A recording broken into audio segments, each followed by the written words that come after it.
Olá pessoal, o meu amigo Carlos Xavier me mandou uma mensagem pelo WhatsApp me pedindo para comentar sobre o seguinte tema: mudanças culturais, tecnológicas e novos cenários proporcionados pelo Covid-19.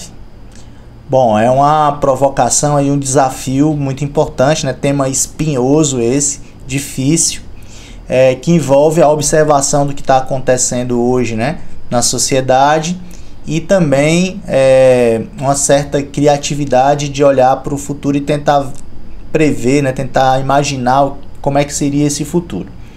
Bom, todo o exercício de futurologia é extremamente arriscado, então é muito provável que boa parte do que eu vou falar aqui não se comprove, né, de fato nos próximos anos, né? Mas eu gostei da brincadeira aí, do desafio de tentar imaginar, primeiro analisar como é que está o mundo hoje, né, as mudanças que nós estamos enfrentando de imediato e como é que seria um mundo pós-Covid, após a superação dessa crise, né, dessa pandemia do Covid-19 e a superação desse isolamento social que vivemos hoje. Então vamos lá, vem com a gente. Então, para facilitar um pouco esse exercício, eu vou dividir aqui a análise em dois momentos, durante o enfrentamento da pandemia e esse isolamento social e após a superação da pandemia e do isolamento social. E também vou dividir a análise em diferentes aspectos, tais como trabalho, família, educação, economia, relações sociais, tá? Para facilitar um pouco essa análise que é bastante complexa. Então, vamos começar analisando o que está acontecendo agora durante o isolamento social e o enfrentamento da pandemia. E vamos começar, né, no primeiro aspecto, analisando o mundo do trabalho, ou seja, o que é que tem mudado no mundo do trabalho durante esse isolamento social. Bom, a primeira constatação é óbvia. Muita gente, por conta do isolamento, começou a trabalhar em casa, ter que trabalhar em casa, né, o que nós chamamos de home office. Home office não é algo novo, muitas empresas de computação, da área de tecnologia, principalmente startups, já utilizam esse modelo há algum tempo. Tenho vários ex-alunos que moram no Ceará, em Fortaleza, e trabalham para empresas nos Estados Unidos e na Europa. Então isso não é novidade, né? A novidade é o aumento do uso dessa modalidade. Como as pessoas não podem sair de casa, então elas tiveram que adaptar um local em casa, na sua casa, num quarto, né, fazer um escritório ali, nem que seja num espaço pequeno, para poder trabalhar em casa. Então essa é a primeira observação. Então a gente passou a trabalhar mais em casa. Logicamente tem coisas boas e coisas ruins nesse home office, nesse trabalhar em casa. Uma coisa boa é que a gente descobre que muitas viagens de negócio, de trabalho, elas podem ser substituídas por uma reunião virtual no Zoom, por exemplo. Até tomadas de decisões que precisam de votação, por exemplo, você pode fazer via enquetes, né, nos formulários do Google aí. Então, isso é uma coisa boa, né, porque a gente descobre que precisa viajar menos e isso é menos poluição, é menos avião transitando, é menos gasolina de avião sendo queimada. Então, isso de certa forma é bom. O fato de você estar em casa e ter que usar ferramentas de meeting, né, para reuniões virtuais, como Zoom, Google Meeting, dentre outras, isso fez explodir, logicamente, a utilização dessas ferramentas. Isso traz consequências. A primeira consequência que a gente viu foi a notícia da invasão, por exemplo, do Zoom. O FBI denunciou, né, que estava monitorando o Zoom e que observou algumas invasões, tanto de conferências, onde hackers invadiram algumas conferências e trocaram o vídeo da conferência por um vídeo pornográfico, ou roubaram senhas. O Zoom, a empresa assumiu que esses fatos ocorreram, né, e já está trabalhando para mudanças, né? Por exemplo, agora toda reunião você tem que ter um ID para entrar na reunião. Então isso foi uma mudança tomada pela corporação, pelo Zoom, após esses fatos relatados pelo FBI e que a empresa confirmou. Bom, então houve aí uma explosão, né, de utilização dessas ferramentas. Isso traz consequências, né? Então a primeira delas foi a questão da segurança. Então hackers começaram a tentar invadir essas ferramentas. Então surge aí uma necessidade de segurança e privacidade. Outra consequência óbvia, né, e lógica é que para você trabalhar em casa e usar o Zoom em casa, você vai precisar de uma boa internet.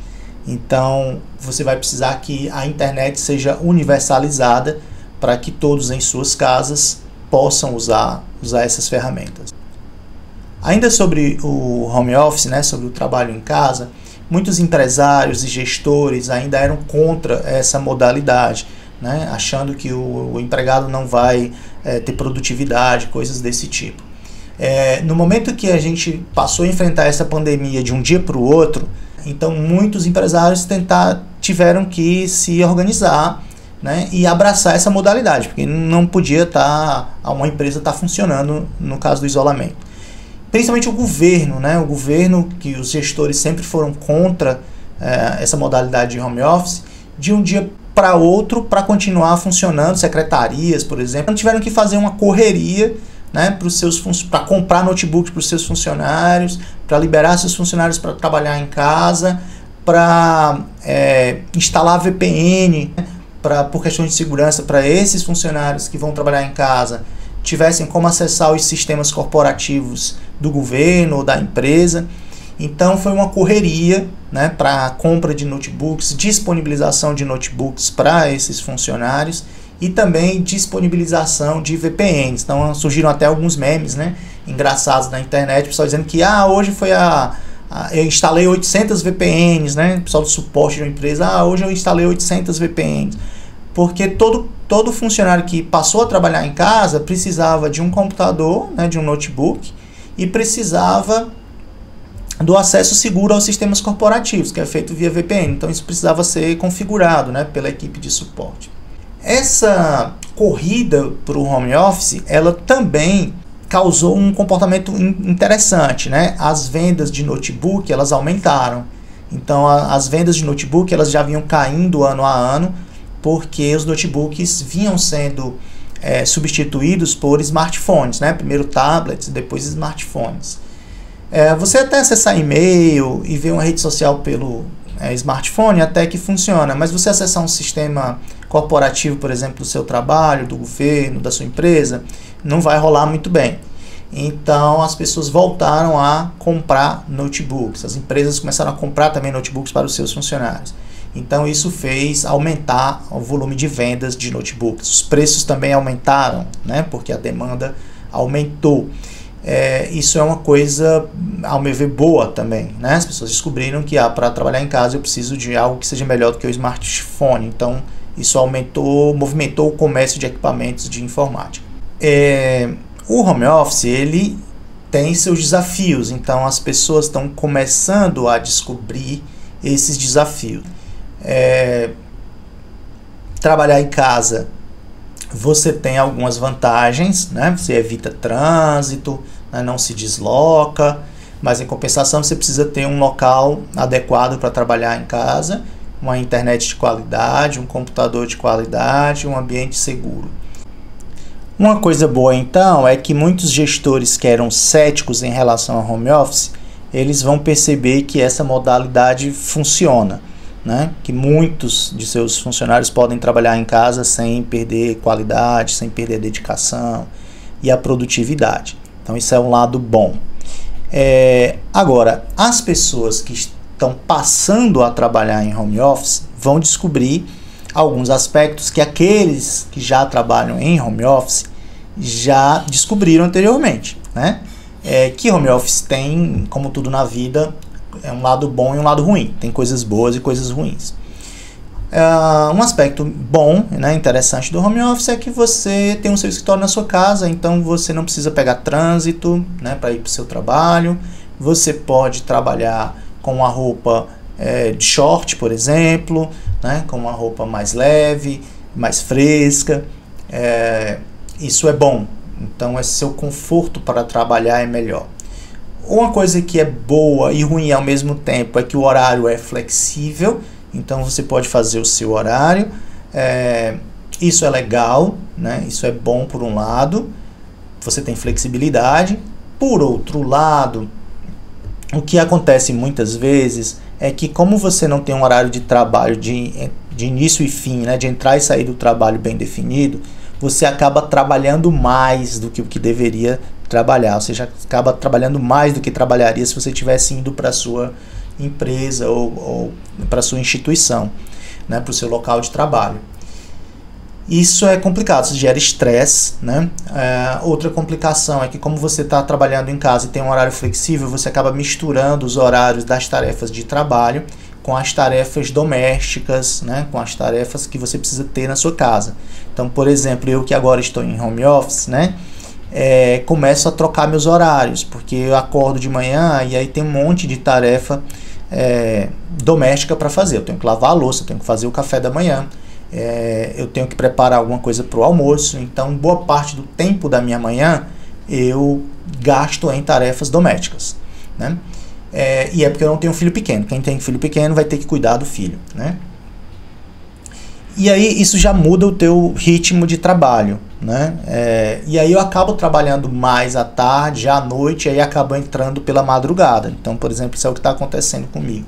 Isso acaba mudando um pouco meus horários, né? E no começo eu estava dormindo 3 horas da manhã e acordando 10, então isso começou a desbalancear todo o meu horário. E aí eu comecei a ver as dicas de alguns psicólogos, e que realmente eles dizem que você tem que manter uma rotina. Então você tem que ter um horário para ir dormir, tem que ter um horário para acordar, tem que ter um cronograma de atividades que você vai fazer.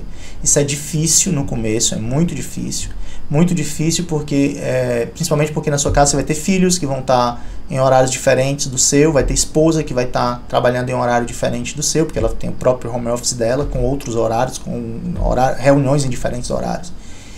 E isso acaba gerando estresse, tá? Mas com o tempo, né, com disciplina, com rotina, você acaba vencendo esses desafios. Isso não é nenhuma novidade, quem trabalha já há bom tempo com home office sabe disso. Tem gente até que já trabalha com home office que prefere não trabalhar em casa, prefere pegar o computador, por exemplo, e ir para um shopping, né? Bota uma roupa de trabalho, porque para ele isso é importante. Outras não, outras preferem trabalhar em casa, outras trocam trocam o dia pela madrugada. Enfim, cada um vai ter que encontrar o melhor meio de trabalhar em casa. Mas o importante, a dica dos psicólogos é que você tenha uma rotina, né? Você descubra qual a rotina é mais interessante para você, né? É mais produtiva para você, você se adequa melhor. Bom, né, no aspecto família, então algumas mudanças também a gente já começa a observar, né? Primeiro, como agora todos estão trabalhando em casa, e se você tem filhos, eles estão com tarefas escolares em casa, e provavelmente você dispensou a sua empregada doméstica e vai pagar o salário dela normalmente, você tem mais gente, né, em casa ao mesmo tempo. Se você mora num apartamento, numa casa pequena, como muitos em centros urbanos, como eu que moro num apartamento de 60 metros quadrados, isso começa a gerar conflitos. Então, se o meu estresse com a minha esposa era somente no sábado e no domingo, por conta da louça, para saber quem é que ia lavar a louça, agora esse conflito ele ocorre todo dia, porque a gente não tem mais secretário, nós dispensamos a secretária e vamos pagar o salário dela durante esse período de Covid, de isolamento. Então agora, todo dia tem estresse para quem vai fazer as tarefas domésticas, para você dividir as tarefas domésticas.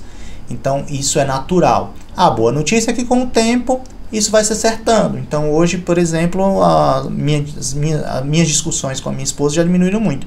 A gente já se acerta, um já ajuda o outro, e a gente já tem mais ou menos as tarefas de cada um durante o dia, e a gente vai superando esse momento de conflito, né? Mas o que se observa é que ele se intensifica, né, com o home office, porque mais pessoas vivendo mais tempo juntos. Isso é normal, né? E até que as tarefas, principalmente domésticas, sejam equacionadas, né, divididas entre os membros da casa, esse conflito vai existir, né? Mas ele é superado com o tempo. Além de lavar louça, você tem também agora que lavar roupa, né? Que lavar o banheiro, você tem a limpeza da casa, né? Se você tem crianças, você tem que cuidar das crianças, tem trabalho escolar que as crianças continuam fazendo, né? No homeschooling. Você tem cachorro, você tem que cuidar do cachorro. Então são tarefas que você antes delegava para as empregadas domésticas, né? Para outros. E agora você tem que assumir. Isso tanto gera mais conflito, como também gera uma dificuldade de você organizar o tempo das tarefas domésticas com as tarefas de trabalho. Uma coisa importante que a gente precisa, além de definir bem quem são as tarefas e os horários dessas tarefas, né, isso não é fácil, é incluir os filhos nessas tarefas, né? O meu já tem 21 anos, não tem mais jeito, mas se você tem filhos menores, né, começar a dar tarefas domésticas para os filhos também. Eles podem lavar a louça deles, eles podem colocar a roupa suja no cesto, né, colocar o lixo fora da casa, então dependendo da idade de cada um deles. Então a gente vai começar a ter uma vida um pouco mais parecida com a vida dos americanos e dos europeus, né? Eles já fazem isso, não é nenhuma novidade para eles. Eles só não trabalham tanto em casa, mas quando chegam em casa, como eles não têm empregada doméstica, na maioria dos casos, precisa ter muito dinheiro para ter empregada doméstica, então eles têm que lavar roupa, têm que lavar louça, têm que fazer o almoço do dia seguinte, têm que ensinar a tarefa das crianças.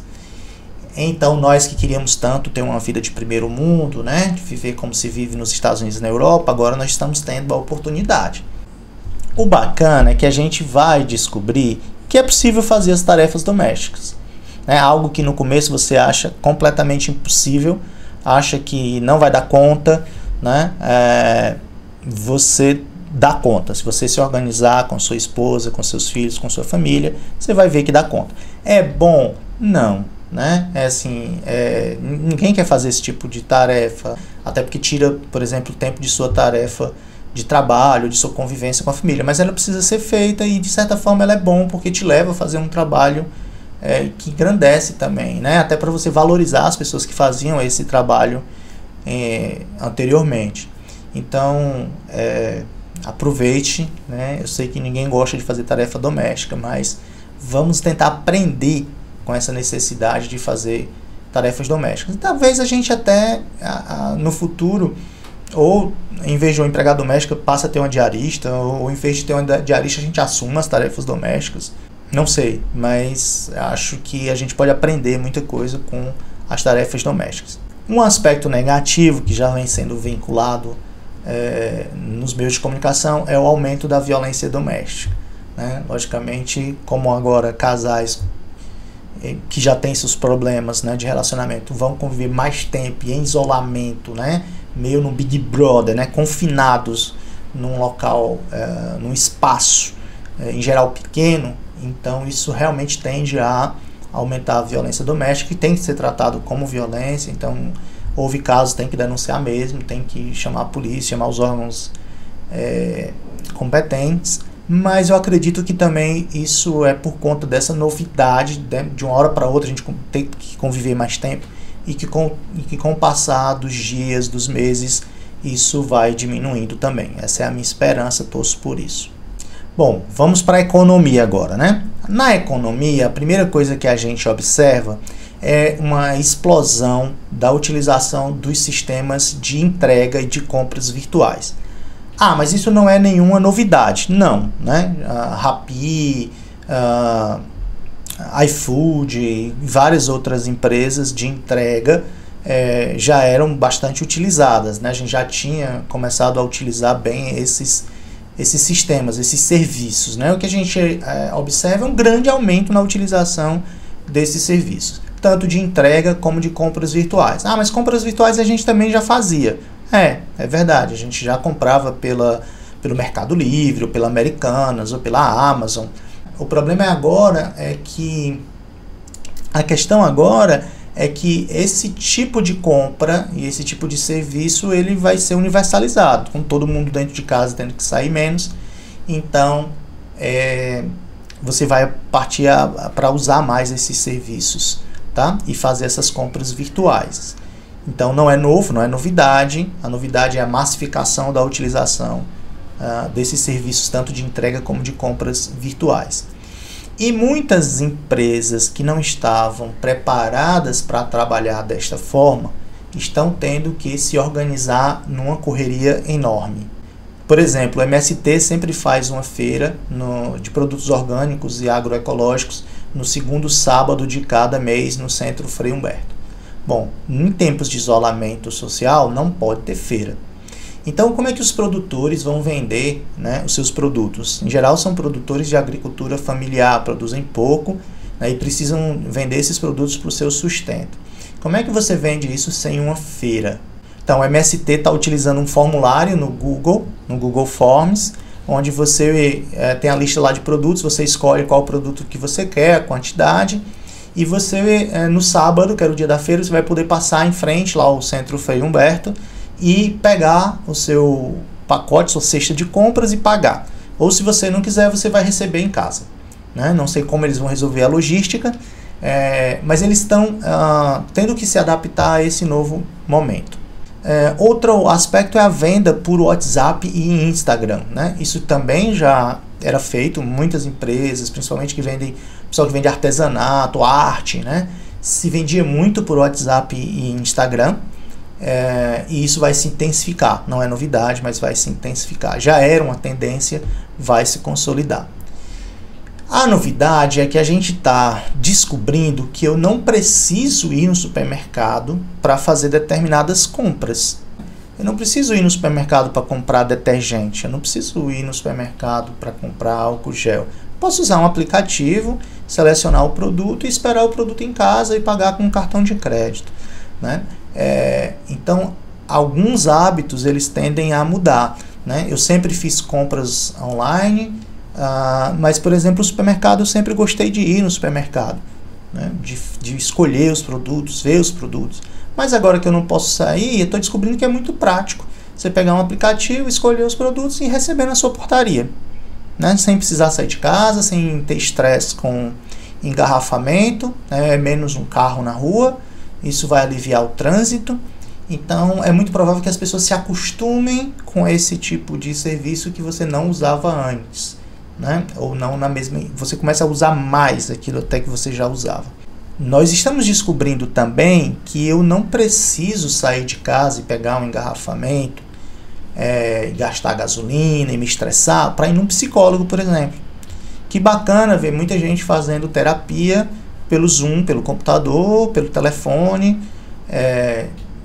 Eu sei que o Conselho só libera esse tipo de atendimento em casos excepcionais, como que está acontecendo, mas é algo interessante. Eu não preciso realmente, né, para conversar com o meu psicólogo, de pegar o carro e pegar um engarrafamento e ir até a clínica.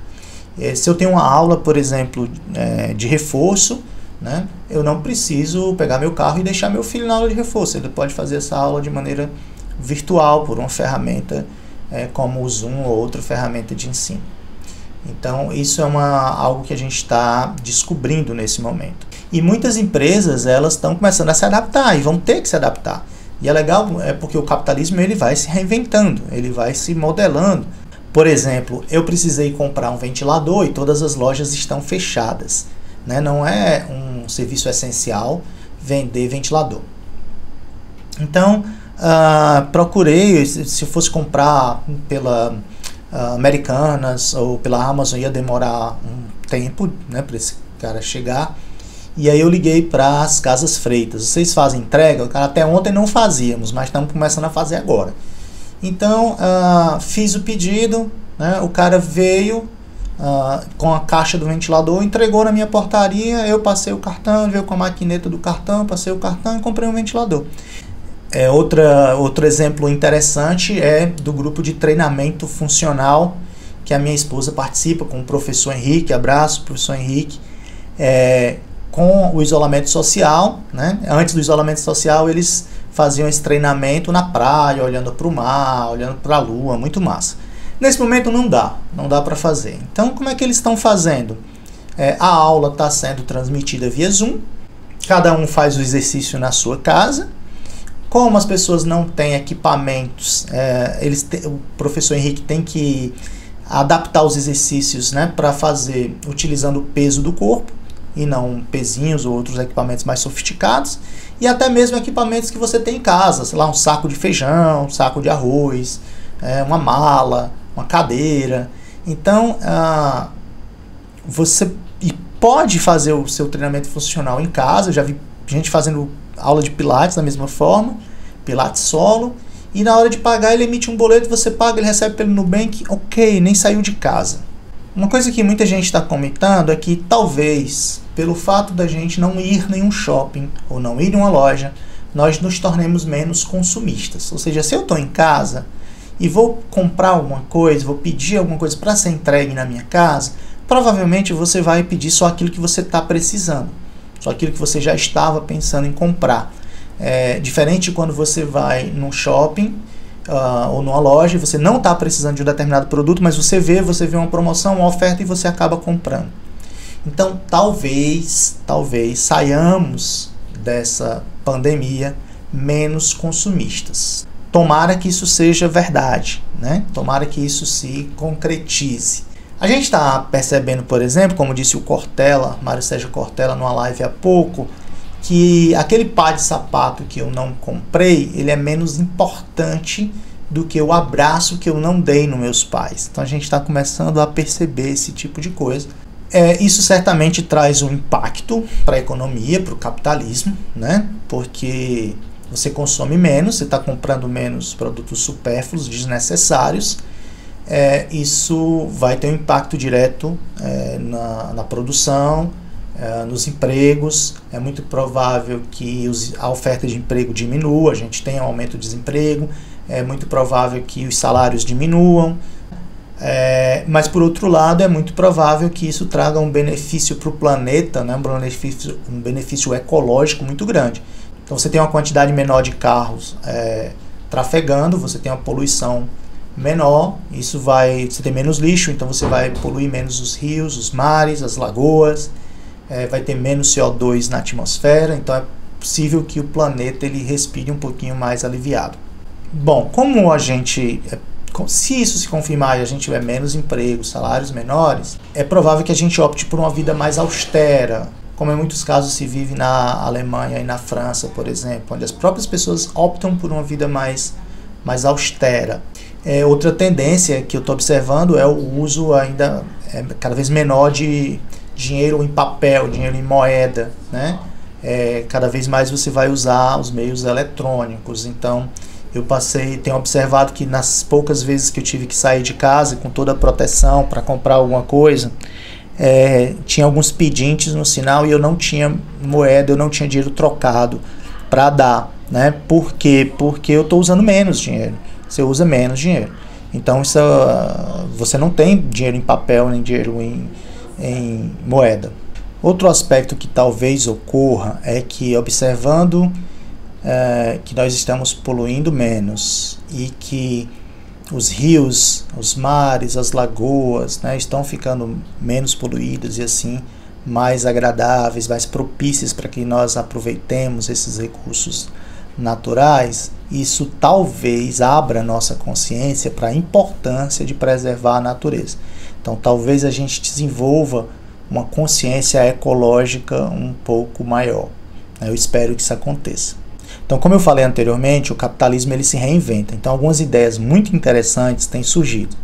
Por exemplo, a ideia do voucher, né? Você compra, por exemplo, um voucher de R$50 para tomar de cerveja Heineken lá no Cantinho do Frango quando essa pandemia passar. E a Heineken ela te dá mais R$50 de crédito, né? Então você comprou R$50 que vai servir para o Cantinho do Frango pagar os funcionários nesse momento de pandemia, e quando passar o isolamento social você vai lá e vai consumir R$100 de cerveja.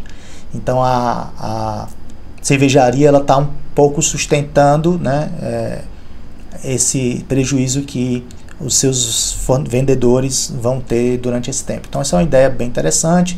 Isso tem para café também, né, e vários outros produtos. Você pode comprar o voucher para, se você gosta de café do Benévolo, por exemplo, você pode comprar um voucher do Café Benévolo e Quando passar a pandemia, você vai lá e toma aquele café e usa o crédito que você tem, né, que você comprou no voucher. O Urbis Café também já tinha algumas ideias bem interessantes, né, antes da pandemia, que era, por exemplo, você tinha um bolo do dia, que era um bolo que não tinha valor no cardápio. Então você pagava o que você achava que era justo.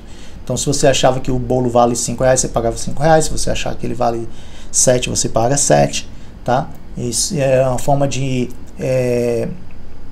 incentivar o consumo consciente. O Urbis também já tinha uma estratégia de você, uma possibilidade, né, de você comprar um café e deixar um café pago para alguém. Então se alguém chegasse lá sem dinheiro para tomar um café e tivesse um café pago, então a pessoa podia tomar esse café. Então a ideia é bem interessante, né? E agora o Urbis está com essa estratégia do voucher também. Então você tem um cardápio, você escolhe, eu quero o café, eu quero o cappuccino, eu quero esse bolo, eu quero essa torta, e você paga, né, por esse pedido, e você vai consumir esses produtos depois da pandemia. O Blend Café também tinha uma ideia muito legal, que é de você comprar um café, né, que você não vai consumir, você compra o voucher de um café e coloca dentro de um dos livros que eles têm lá na estante. Então alguém, quando for pegar aquele livro, que for ler o livro, vai encontrar o voucher e ele pode tomar aquele café que você deixou para um desconhecido, para uma pessoa que vai gostar do livro que você gosta, por exemplo. Outro aspecto interessante, uma novidade interessante que eu estou observando são shows via Instagram. A quantidade de lives, então, aumentou enormemente. As pessoas estão em casa e para se comunicar com o seu público vão para as lives. Mas algo interessante são os shows com qualidade de som extremamente boa, que pode virar um negócio, né? Porque eu não posso fazer um show no Instagram, né, de maneira fechada para quem pagar para aquele show, ou com um patrocínio, enfim, esses shows transmitidos por Instagram, YouTube, podem virar um negócio, que não é novidade também, porque já temos jogos de futebol que são transmitidos pelo Facebook. Você paga para assistir o jogo de futebol pelo Facebook. Então isso não é uma novidade, mas isso pode se alastrar, né? Isso pode se intensificar, como no caso de shows, por exemplo, palestras, aulas. Eu vou oferecer uma palestra e você vai pagar para assistir no meu canal no YouTube ou no meu Instagram. Isso é algo que pode rolar, pode ser interessante. Bom, com relação às relações sociais, né, que nós temos com a sociedade, com as outras pessoas, é provável que a gente saia dessa pandemia, desse isolamento, valorizando mais as amizades, os familiares, né, principalmente os familiares. Então, por exemplo, nessa vida louca de correria, de trabalho, de ter que acumular dinheiro para pagar boleto, né, eu praticamente só ia visitar meus pais no domingo, passava 1 hora lá com eles e, às vezes, durante a semana, passava lá para resolver algum problema rápido, mas dedicava pouco tempo para eles. Depois dessa pandemia, que eu não posso visitar meus pais, que eu não posso dar um beijo na minha mãe, no meu pai, então eu estou ligando para eles e fazendo chamadas de WhatsApp para vê-los praticamente todo dia. Então você começa a sentir falta, né, e começa a valorizar coisas que você não fazia. Então valorizar principalmente a vida, os familiares, os amigos, aquelas pessoas que são importantes para você. Então valorizar o convívio que a gente não pode ter hoje. Então, como hoje eu não posso estar com meu pai na hora que eu quero, então eu acabo falando mais com ele, porque todo dia eu ligo para ele. Então é engraçado isso, né? Quando eu podia, você, como sabe que pode fazer a qualquer hora eu podia fazer lá, acabava não fazendo. Agora, como eu sei que eu não posso ir, então eu tenho que ligar e quero saber como é que ele está todo dia. Então é um paradoxo que a gente está vivendo. É muito provável que a gente passe a valorizar mais também os ambientes coletivos, né? Praças, praias, os espaços públicos, e que a gente cuide desses espaços. Tomara que eu esteja certo e tomara que a falta que faz hoje ir caminhar na praça ou tomar um banho de mar, isso faça com que a gente cuide melhor, zele melhor pelo público, né? Por esses espaços que são públicos. Por outro lado, o que a gente observa também é que esse confinamento eles nos leva a ter um comportamento meio Big Brother, né? Muita gente que nunca se expôs no Instagram começa a se expor porque pira mesmo. Você não conversa com seus amigos, ou conversa menos, ou só por telefone. Então você começa a criar um canal no YouTube, a criar, fazer lives no Instagram, numa necessidade realmente de interagir com as pessoas, num exibicionismo que é perigoso de certa forma, porque você tem que se cuidar, você tem que ter cuidados com segurança e privacidade. Mas é meio que uma necessidade desse momento de isolamento, né? De comunicar, de encontrar as pessoas nesse momento de isolamento. Isso traz um risco, é bom que a gente sempre tenha isso em mente. Por exemplo, quando eu transmito a imagem da minha casa, eu posso dar informações sobre a minha casa, né? E então é bom ter um certo cuidado. Um aspecto que a gente está observando também é um crescimento da xenofobia, isso é ruim. Então, quando a gente começa a dizer que o vírus é da China, né, e quando surgir outro vírus, vai ser o vírus do Brasil, e aí você começa a evitar os chineses, vai começar a evitar os brasileiros, isso não é bom, né? Isso gera também uma maior desconfiança entre as pessoas e os países. Então, se você vê alguém de máscara tossindo, você já meio que tenta evitar aquela pessoa, que tem que evitar mesmo, mas não pode gerar uma fobia àquela pessoa. Como, por exemplo, aconteceu no Irã, dos populares irem tocar fogo no hospital que estava repleto de pacientes de Covid, porque achando que queimando as pessoas que estão com Covid vão ficar livres do vírus. Então, essa é um perigo, né? A ignorância traz esse perigo. Por outro lado, a gente tem um aumento das soluções cooperadas, né? Ou seja, muitas pessoas se organizando em coletivos para resolver problemas que são de todos, que são da coletividade, e que o governo não consegue solucionar. Então, por exemplo, hoje é enorme a quantidade de coletivos que surgiram e que se organizaram para ajudar a população em situação de rua, né? Ou a população que mora em favela e que perdeu o emprego, que não tem uma forma de renda e que precisa comer. Então, a quantidade de pessoas que está se organizando em coletivos para ajudar é enorme. O que isso é muito bom, que oxalá que isso continue depois da pandemia. Bom, quanto à educação, o que é que eu tenho observado? Primeiro que o Covid, o coronavírus, pegou todo mundo de surpresa. Então, de um dia para o outro, a gente não podia mais sair de casa, não podia mais ir para a universidade, não podia ir mais para o colégio. Então, universidades e colégios tiveram que se adaptar às pressas. Sem nenhum planejamento para usar EAD, educação à distância, o que se consegue fazer é teleaulas, você reproduzir a aula que era presencial por meio de uma ferramenta digital, de uma ferramenta tecnológica, de uma ferramenta de comunicação.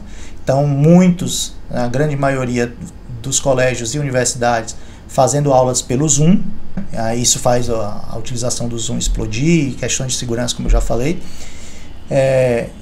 e simplesmente reproduz aquela aula que seria presencial numa aula via um ambiente eletrônico, digital, né, ou via mecanismo de comunicação digital. É isso que a gente está observando, que na hora da correria é o que dá para fazer, sem planejamento é o que dá para fazer, né? Outros optam por não fazer essa aula presencial e gravar vídeos e disponibilizar no YouTube. Isso é uma ferramenta no meu ver, um pouco mais interessante, mas dá um trabalho enorme você produzir vídeos e você editar e você disponibilizar um vídeo de qualidade. Então, como é feito de uma hora para outra, às vezes sem uma câmera adequada, sem um microfone adequado, a qualidade desse material é extremamente duvidosa. Deixar claro que esses artifícios, né, essas estratégias não são estratégias de EAD. EAD exige a utilização de um planejamento mais específico, de ambientes virtuais de aprendizagem, que são os AVAs, de tutores, né, fortemente baseada na atuação de tutores, o que não existe quando você faz uma aula, uma teleaula, uma aula transmitida via Zoom ou uma aula gravada no YouTube. O interessante seria que tanto as universidades como os colégios, elas aproveitassem esse tempo para se preparar, né, para ocasiões no futuro de isolamento. Se eu precisar de isolamento, qual a ferramenta de EAD, qual a metodologia, qual o material, né, vai ser usado. Então, ter uma preparação prévia para isso, porque é provável que a gente passe por outras pandemias. Outra coisa que eu acho que vai surgir é cursos e treinamentos do tipo faça você mesmo. Ou então aulas e cursos para casais, do tipo aprenda a trocar a lâmpada, a consertar a maçaneta da porta. Bom, em relação à religião, o que é que tem mudado? Eu particularmente esperava que, uma vez que você não pode ir para as missas e para os cultos presenciais nos templos, que a gente desenvolvesse ou voltasse para um modelo de igreja doméstica, onde os pais vão rezar com os filhos, né? Vão ler o evangelho, vão conversar, ou vão comentar, ou vão usar a criatividade para rezar, para orar em casa com as suas famílias. Então esse era o que eu esperava, né? Talvez ainda ocorra. Mas o que eu estou observando que está acontecendo é que os cultos que eram presenciais, eles estão sendo simplesmente transmitidos, levados para plataformas online. Então aquele culto, aquela missa que eu fazia na igreja, simplesmente agora estou transmitindo pelo Facebook, pelo YouTube e pelo Instagram. Ou seja, a maneira de ser igreja não muda. Isso eu não acho legal. Por outro lado, você vê padres, pastores bem idosos, né? E aí é muito legal, eles buscando as redes sociais, buscando utilizar a tecnologia para ficar próximos dos seus fiéis, né? Teve o caso do padre que fez um vídeo no Instagram, né, para fazer uma oração com os seus fiéis e ficou cheio de filtros, de gatinho, de coisa, porque ele ativou o filtro e não sabia nem o que era um filtro, né? Então, mas isso mostra uma boa vontade enorme desses pastores de cuidar do seu rebanho, que é bom. O risco disso é você não criar vínculos entre os familiares, né? Continua cada um no seu smartphone, né, ouvindo a missa, ou o culto, ou aquele louvor que você está acostumado, ou o seu grupo de oração, ou vai ver o seu pastor predileto, o seu padre predileto, e você não reza em família, você não cria aquela igreja doméstica. Com relação à tecnologia, então eu particularmente acredito, né, que novas tecnologias elas vão surgir para resolver problemas específicos, tá? Por exemplo, facilitar compras online, para você ter uma transmissão no Zoom segura. Então, elas vão aparecer para resolver problemas específicos. Encontrar um chaveiro que possa vir na sua casa trocar a fechadura. Como agora você não sai de casa, é provável que o home care, né, que é o cuidado em casa, saúde em casa, tenha um grande avanço. Então, tecnologias, por exemplo, de monitoramento de pacientes, né, que eu possa estar medindo um eletrocardiograma feito remotamente, né, com um aparelho de baixo custo, medir a pressão arterial, esse tipo de coisa. Ter equipamentos de baixo custo dentro da casa das pessoas que um médico remoto possa analisar o resultado desse monitoramento, né, desses exames, por exemplo. Isso é algo que pode vir a ser massificado, né? Hoje você já tem uma UTI em casa, para quem pode pagar um plano de saúde bom, mas é provável que o próprio SUS, né, imagine que eu tenho equipamentos de baixo custo, posso colocar na casa das pessoas para evitar que essas pessoas tenham que ir nos hospitais, né, principalmente para problemas menores que elas não precisariam ir. Mas a tecnologia ela não favorece uma mudança de comportamento, uma mudança ética ou filosófica. Ela vai resolver problemas pontuais, né? Ela não vai fazer com que você se preocupe com o planeta, não vai fazer com que você se preocupe com a ecologia integral. Ela não vai mudar tua ética, né? Teu comportamento ético. Ela vai te ajudar a resolver problemas específicos. Como a gente vai estar mais tempo em casa, é provável que a gente comece a consumir mais produtos de uma casa inteligente, né, de um smart home. Então, por exemplo, eu mesmo já estou pensando em comprar aquele robozinho de limpeza, né, que limpa o chão da casa, o piso da casa. Acredito que a venda desses produtos voltados para a limpeza da casa, robôs para a limpeza da casa, eles vão aumentar. A gente vai começar a usar mais. Eles já são realidade na Europa, nos Estados Unidos, na Ásia, ainda caros para o Brasil, mas eles vão se massificar. A gente vai começar a usar mais esse tipo de equipamento.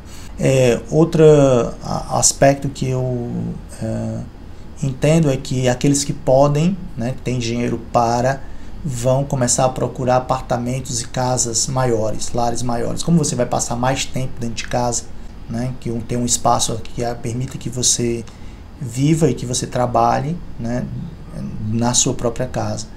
Com relação à saúde, um aspecto inegável é que a nossa higiene vai melhorar. Como a gente está sendo forçado a lavar as mãos o tempo todo, a usar álcool gel o tempo todo, nossa higiene vai melhorar.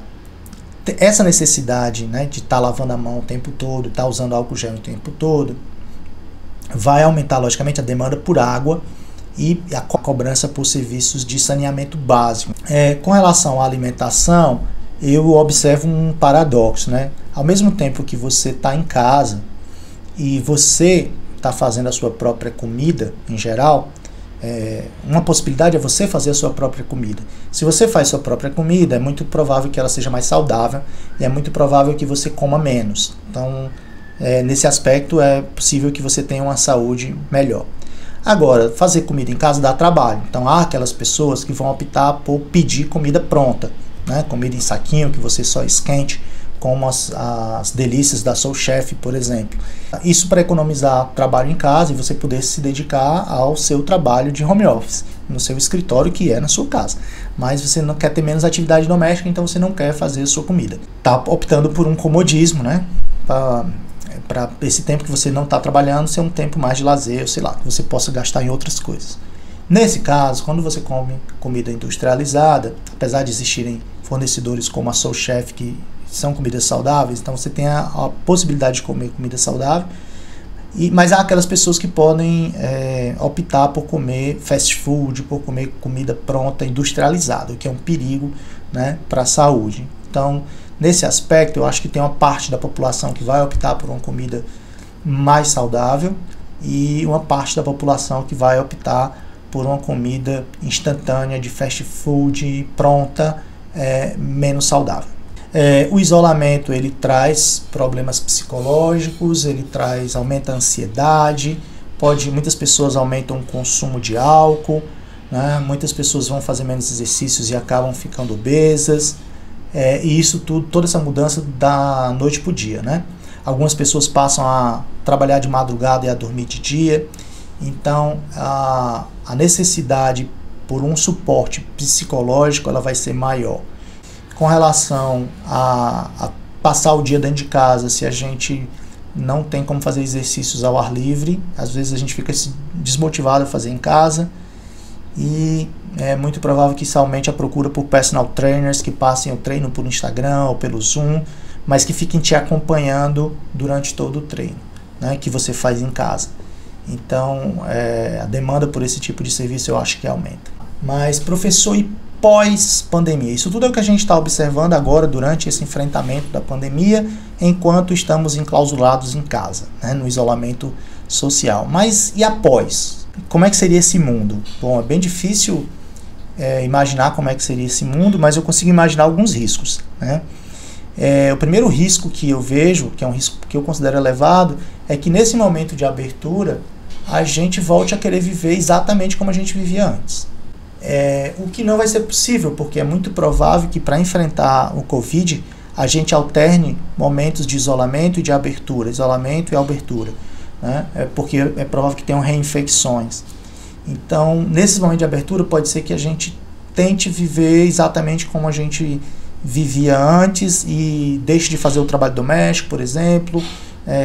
Os patrões e governos exijam que a gente volte a trabalhar no prédio da instituição e não no home office. Então é provável que isso ocorra, é um risco.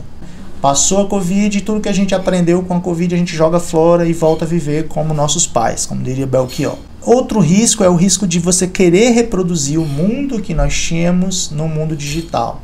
Isso é o que a gente já observa, e pode ser que depois da pandemia a gente simplesmente não crie um novo mundo, mas pegue um mundo que já existia e digitalize. Então, o culto vai ser transmitido, a aula vai ser transmitida e eu fico em casa.